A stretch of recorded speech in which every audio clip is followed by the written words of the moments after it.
Welcome to Stories That Sell, the podcast for business owners who want to create real connection through their content.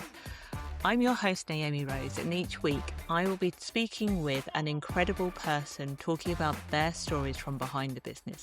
Not just what they do, but who they are. Because behind every business, there's a person, and the person is the reason people choose to trust you, buy from you, and recommend you. So in these conversations, we go a bit deeper than the surface level offers that you might have. We talk about the journeys, the decisions, the moments that shape them, and the stories that have built relationships, their reputation, and the way they show up today.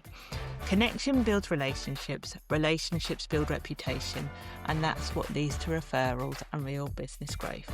Let's get on with today's episode.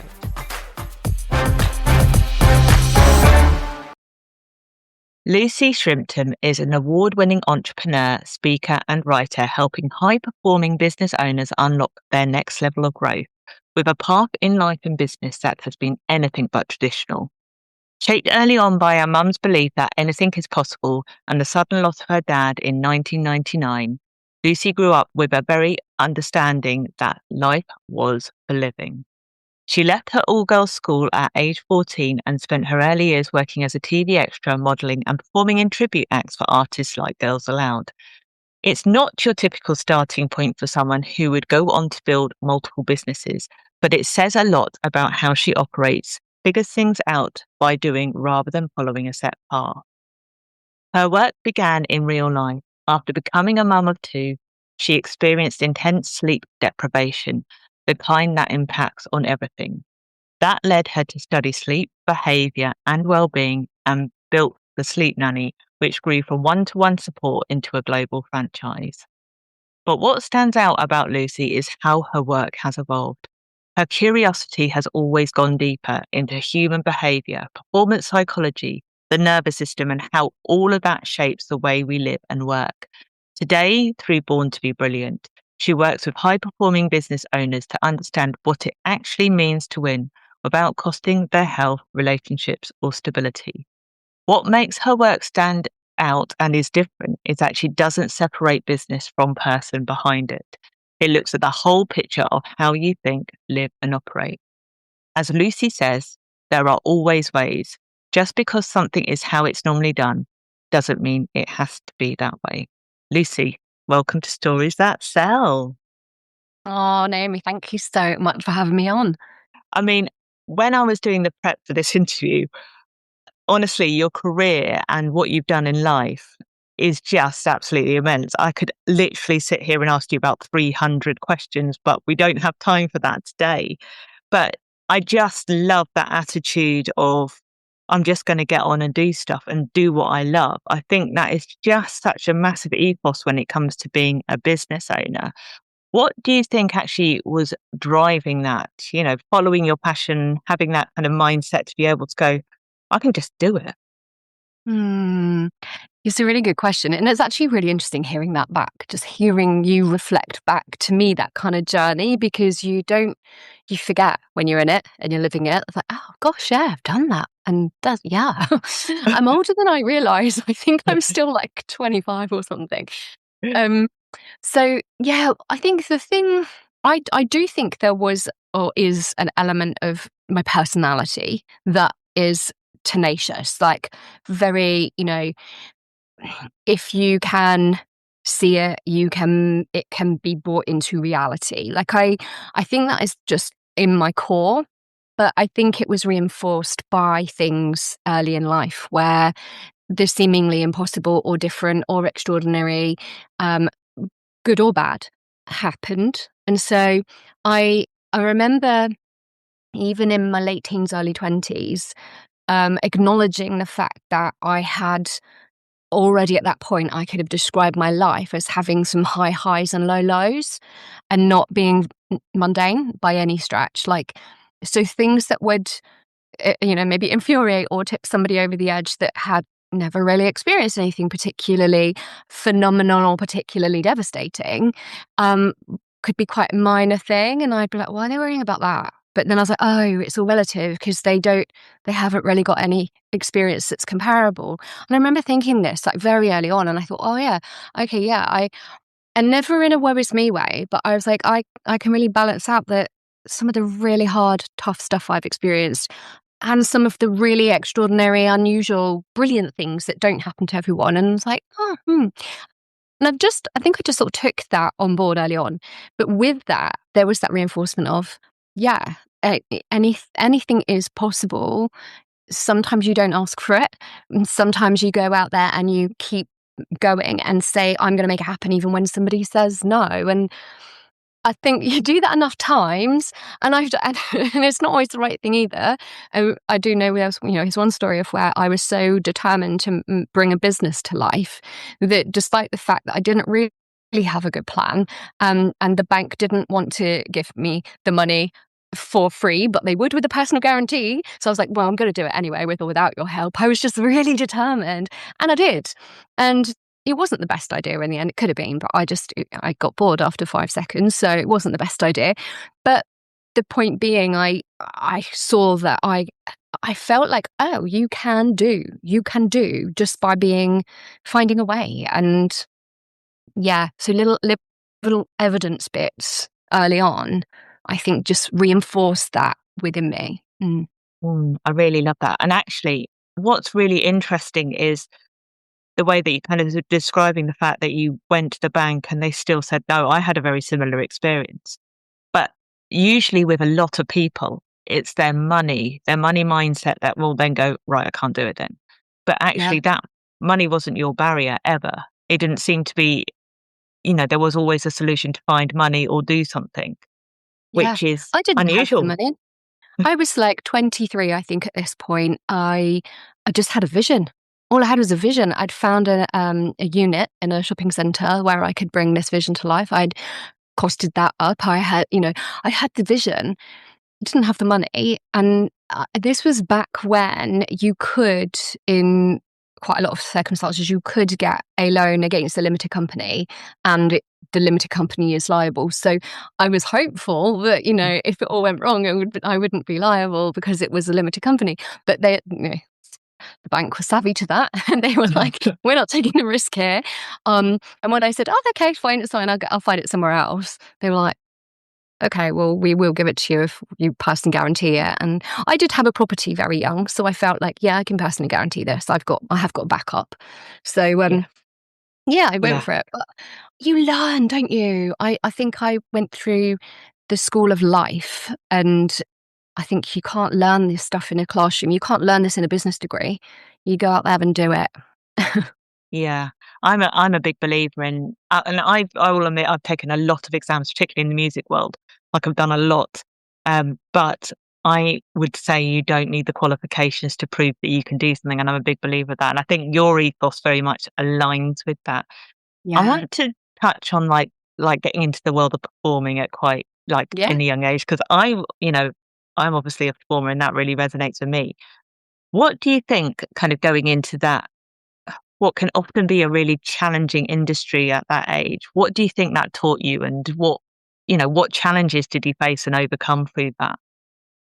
I think with that, this is possibly I never thought of this before, but now you said it, I think this could be where some of this anything's possible comes from, because a lot of people, when they want to, or children that are inspired by something and want to go into something, I don't know, learn to be an ice dancer, or like, I don't know, something like that.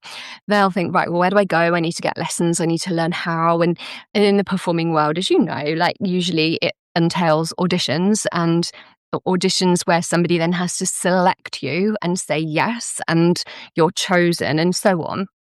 I did do an audition once at the theatre, and they really wanted me, but I was so shy and quiet, and I just didn't project enough. They didn't give anyone a second chance. They even gave me a second chance, and I blew it because I was too shy. Yeah. I don't remember any other auditions though, ever, and I think this may be a thing. So my dad was in the entertainment industry, and through him and where he worked and so on, we living in the south of England, um, myself and my brother were selected all the time as TV extras for things, not through auditioning, but by default, because we had the connection. So the work would come to the agency, my dad would put us on the job and we would get that work. So that was sort of handed to us on a plate, as it were, but it was extra work. So they were happy, like any kid could have done it. We just happened to be there and, and do that. So stepping out of school now and again to go and be on film sets, and I loved all the Victorian stuff and dressing up and meeting like all kinds of people who are incredibly famous. But as a kid, I just took it as at face value. So I think that doing that kind of thing without actually having to choose it, train for it, work for it, be selected for it, there must have been something in that. And then at school, people would make a big fuss about it, even though it was normal to us. But I do remember one year, one teacher wanting to play it was a Ross Abbott show sketch to my whole class of year 6. So you're a bit more self-conscious by then. And some of the boys were mocking my brother's outfit, which he wasn't impressed about when he heard. But it was, it was different. It wasn't just what everybody does. It was different. It stood out from the norm. And so I must have, surely, I was doing that kind of exercise. I was about probably 4. So I must have known or seen that you can do things that not everybody does. You can, I do think that has got a place in this. Yeah. And because therefore it wasn't that normal path in performing of train and get accepted, I just sort of took that approach with everything. So when it came to the Girls Aloud tribute act, I was just watching them on TV and thought, that's amazing. I want to do that. Let's create that show. So we just created a tribute version of that show and then went touring with it. And it's just brilliant. Like, why not? I love that. And most people would just go, well, I wouldn't know where to start, so I'm not. And the fact that having that less barriers to resistance of it being easy and something that you could walk into and it was normal for you, that just shows that actually anything is possible. It's really interesting because I was definitely in the classical world. It's very, very competitive, very limited spots. I went through a lot of auditions. I also succeeded at a lot of auditions and then got revoked after being succeeded. So there were really interesting experiences. And my belief growing up was always that, and I was told this more than one time, that I'd have to work twice as hard as everybody else to succeed, which is, it's really interesting hearing it from your perspective, because that's exactly what you trying to get away from in what you coach and what you teach now with people. And we were just having a quick conversation before we started recording about how interesting people are. Like, I'm fascinated by people. I got so interested in people's behavior when I owned the cafe. And I often say I used to watch people, but not in like the creepy way, but I just found people who were in what they did, like what they read, how they behaved, their mannerisms, all of that stuff. It was just so interesting, and you can learn so much. I'd really love to hear from you what it is about people that makes you so interested in them. I think it's just, I think with people are all unique. People are different, right? We've all got, nobody goes through life with the exact same experiences and story. You can get uncanny similarities. I'm sure you've met somebody where you go, oh my goodness, like we have so much in common, have had so many similar life experiences, but nobody is the same. And even within that, you've got then personality, preferences, values, tastes. Like, there's just so much about people that's unique. And what I love about your conversations and this is it's, yes, business, but business to a certain extent is quite samey. The thing that makes the businesses different are the people. And you and I are mostly connected to founder-led type businesses. So people who have either, created it from nothing or certainly turned it into something with lots of vision, imagination and creativity. And I think that fascinates me in itself. Just the fact that we have an idea or a gift that we feel, or, just something about us that we feel really passionately about putting into the world. Like, lots of people don't have that. One of my very good friends is somebody who's like, no, I'm good with my job that pays me, and she has a brilliant life, like social life, and amazing, but just doesn't have that need to go and put something like else into the world. When you we're connected to a lot of people that do, and just getting under the skin of that, I find that really, really fascinating. I'm definitely one for deep. I like deep conversations. I like my thoughts to be challenged. I like sharing mine, and I like hearing others, and just like, yeah, it's interesting. Otherwise, I'd get bored. Yeah. Actually, that's, understanding other people's interests and their behaviors and all that sort of thing. What do you think? Obviously, we're going through a really changeable time in the online space with the introduction of AI. That's not been new, it's been coming in for a while. But Mm. I certainly see from a content point of view and seeing what goes on socials, which I do spend a lot of time on, obviously, as part of my job and in my life, because I love social media. Um, but I increasingly see less people behind the business, hence this podcast. How do you think that is actually really affecting people from a high performance level?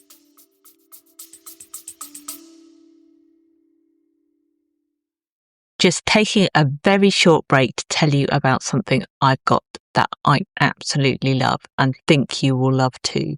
Now, I know how many of you hate creating content, and it's my area and zone of genius. That is exactly why I've created my really fun filming days. And yes, content can be fun. So if the thought of creating reels makes you cringe, or you are sitting there wondering what on earth to film, this is exactly what you need. On a really fun filming day, you'll be with me and 3 other amazing business owners to create a bank of content in one go, so you're not constantly setting up your camera, trying to think of ideas, or putting it off until next week again.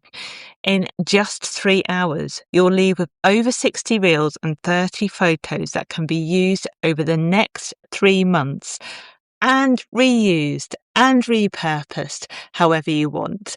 And I have got sessions coming up all over the UK.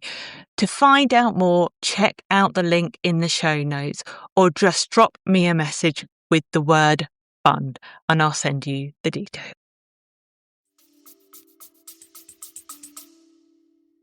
Or the actual business people. Yeah, the introduction of AI, because it can Yeah, be so good in so many ways, yeah. but yet what I think it's doing to a lot of people is disconnecting them from potential clients, people that they can resonate with, and Mhm. those connections are being limited in a way. I think so. I'm caveat that I am an optimist, so that is how I'm wired. But I actually, so I do try. I find the good in.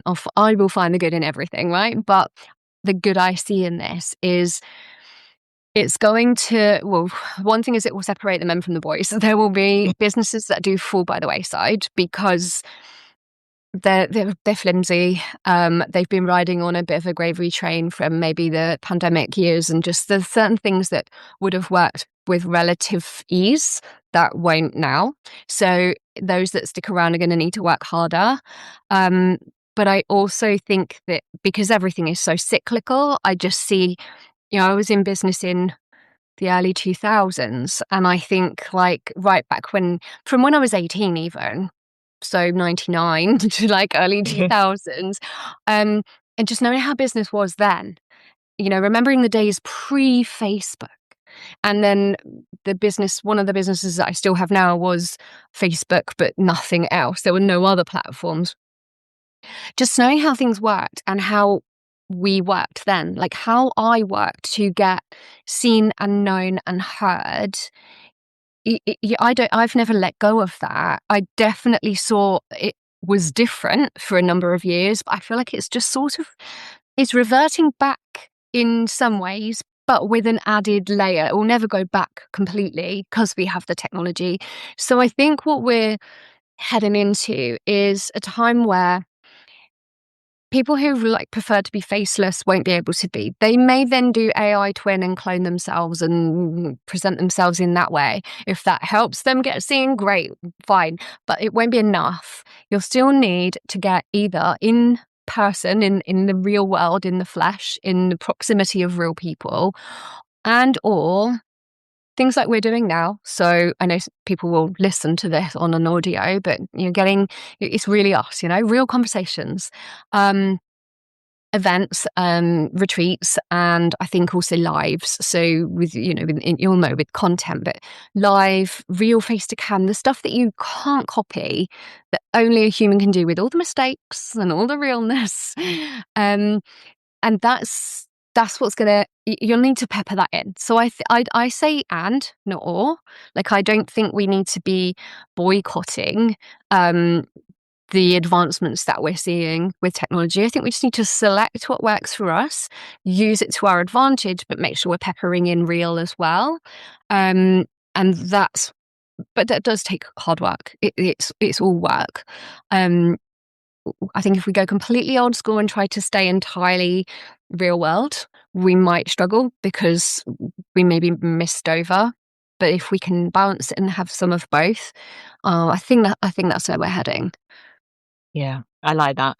I think it's a really important conversation to keep having because it's not going away. We have to embrace it. It's like the world of social media that changed how everything was done then, and it Yeah. actually has influenced so much of the last 20 years in business and in life that I think Yeah.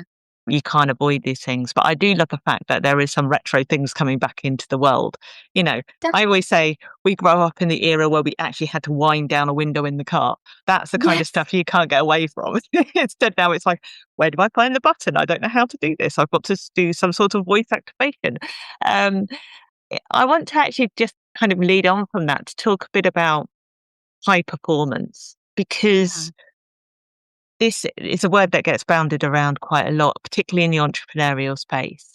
And you've openly talked about the fact that you're ADHD. So high performance does naturally get associated, particularly with women who are ADHD. Mm. But I also know, as someone who is in the same ilk, that high performance often comes at a cost of very low performance. So Mhm. how do you balance that? Because you must kind of feel that some days you can run at 300 miles an hour, and other days it's like, I'm going to just have to lie down in a dark room and not come out again for about a month. I should do that sometimes. I don't. I should. I get to Yeah. the end of the day and go, there was a day where that's the day where I should have just taken the day off. But I try and push through, and that's not always the best idea. But yeah. And I think also it's not always just the ADHD element. I think that hormones, perimenopause can really exacerbate ADHD. Estrogen decline impacts ADHD massively. Like, there are so many, and there's new information coming out all the time about this. So there are so many factors. I've definitely noticed it more in my 40s than I ever used to. That's why I didn't even know before I was 40 that I was wired that way. And I also think that there's a definite, like, entrepreneurial driven women and ADHD traits are almost one and the same. So I've still, even as somebody who's diagnosed and had in-depth conversations with a psychiatrist going, but how do you know for sure? Like, unless you do a brain scan, like, I know, but how do you know? And there are similar traits there. So I think it's a sliding scale, right? And I just think you've got to embrace the assets of that, but know that they come at a cost. So I call it the high performance paradox, and it's that paradox of, you are a high achiever, you are capable, you can hold a lot at once, you can hyper focus and go, right, this is happening, I'm getting all this done in a day, and someone else would dip in and out and take a week or so or whatever. I think that you have those strengths, but because you have them, you're prone to carry too much. And then what happens is we take on too many things. We end up overwhelmed or freezing up. That's what I do if I get too overwhelmed, I freeze, and I'm like, where do I start? Literally, where do I start? So I think it's being aware of that, and that's the key. I wouldn't say for 1 second I have it all figured out or balanced. I don't think there's such a thing. I think it's a continual roller coaster, but just being aware, knowing, and being able to go, take a break, go for a walk, breathe, and when you come back, that that thing that's feeling really hard right now, it will click. And sometimes the best thing that you can do is just step away. Step away. Yeah. Are you good at stepping away? Better now than I used to be. So I used to um, just keep going, keep grinding something out. Now I'm much better at going stop, because I've learned that actually by stopping you end up getting more done eventually. It's like the whole old adage of like the Buddhist monk who meditates for 8 hours a day achieves more. Just that kind of thing. I used to think going out for a walk would be not the best use of my time. I've got too much to do, or anything, literally anything is not the best use of my time.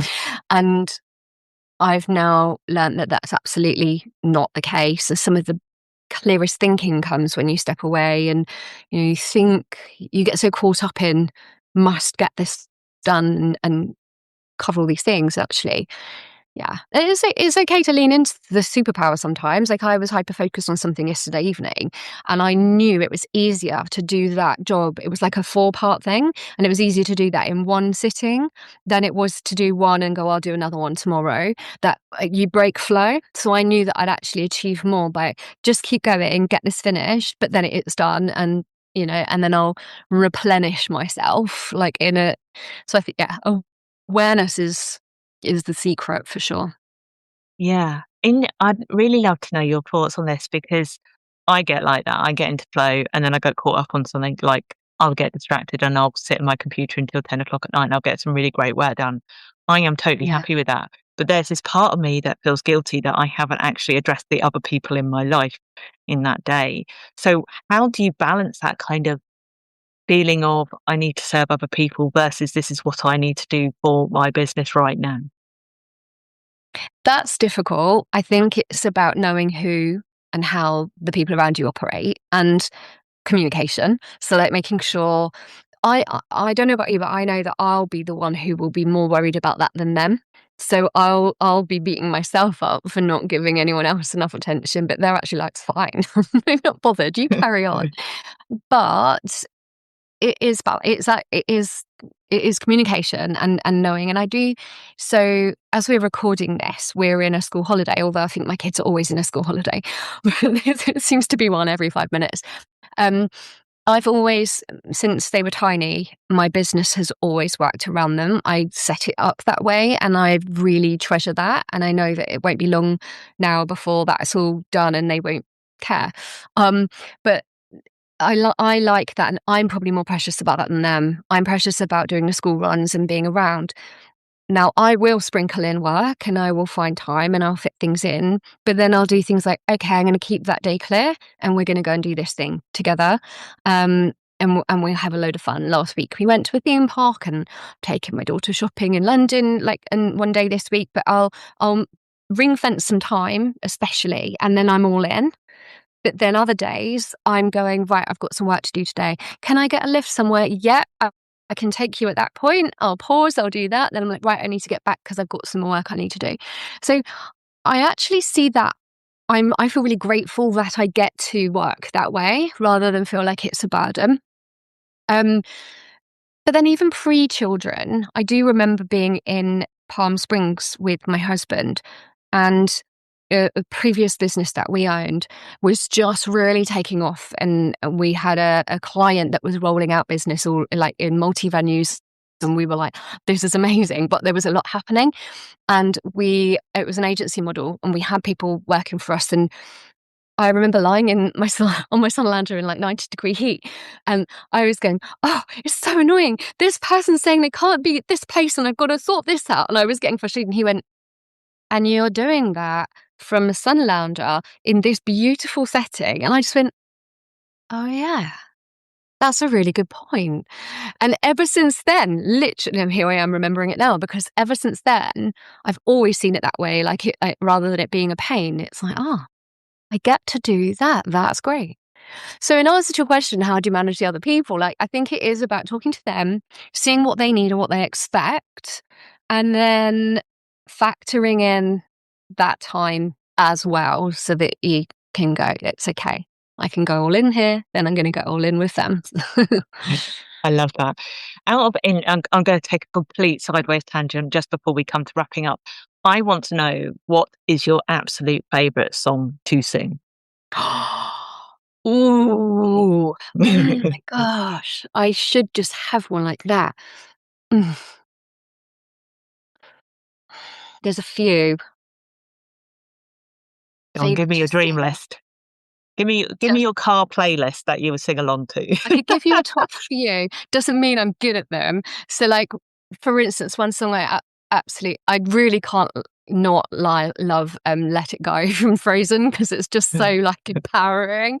And I also so I've got a little soft spot for the song "Never Enough" from The Greatest Showman. I had I was with some business women in LA. Where were we? We were at Malibu, and one of them's a voice coach, and I was talking about that I can't sing those notes. There's no way I can do that. Anyway, she got me doing it, and everyone, including me, we were all crying. So I can, but not off the cuff. So I love music like that. I love music that moves me to emotion. That's my favorite kind of music that just really hits me in a really, yeah. But I also have a real soft spot for Cyndi Lauper, Time After Time, because it's my first karaoke song that I used to sing, and reminds me of my dad, because he used to joke around and go, "How Lucy's singing time after time after time after time after time." So we had a little joke with that. So that's like I have a soft spot for that. Oh, yes. I mean, Anything, I love it. Cheesy stuff. yeah, I love a bit of cheese. You can't beat that. If you were speaking to one of your ideal clients, or my listeners who are probably listening in, what would be your number one takeaway to balance, or how to make your business work for your life? Because often we look at it the other way around, don't we? We look at business first, then life second. It should be the other way around, but we don't do that. What would be your one piece of advice for people? If you had to put it down to one thing, I would say it's know what you want. Like, get clear on what you want, because we usually go into business knowing what we want the business to do. Like, I want to change the world with this thing, and I want what, and we have the business goal, but we don't think about how that supports our life. And so then what ends up happening is it consumes us. And so in the climb to achieve that, we're working all the hours, we're burning out, we're disconnected from our loved ones, all these things.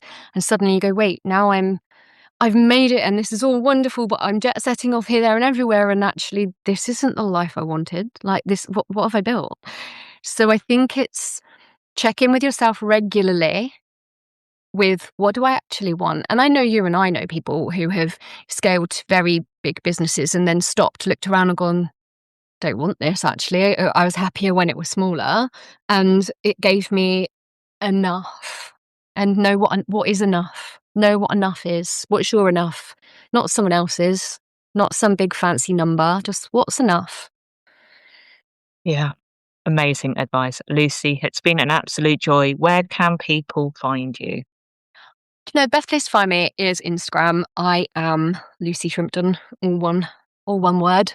It's me on there. I run my own account, so yeah, message me. I love a chat or a voice note, and I'm really easy to. I'm very approachable, and so just connect with me on there, and I'd love to talk to people. Yeah, and I can highly recommend Lucy's account. She shares some really valuable insights to all of these things. So definitely do go follow her. Thank you so much, Lucy, for this conversation. And I'll be back again next week with another episode of Stories That Sell. Thank you so much for listening to another conversation on Stories That Sell. If you enjoyed this episode, don't forget to check out the show notes for anything we talked about today. I'd love to hear what your biggest takeaway was from today's episode. So tag me on Instagram, LinkedIn or Facebook and share it to your stories. I always love hearing what resonates with our listeners. And if you haven't already, make sure you're following the podcast, subscribe, leave a review and send it to all of your friends. I'll see you on the next episode.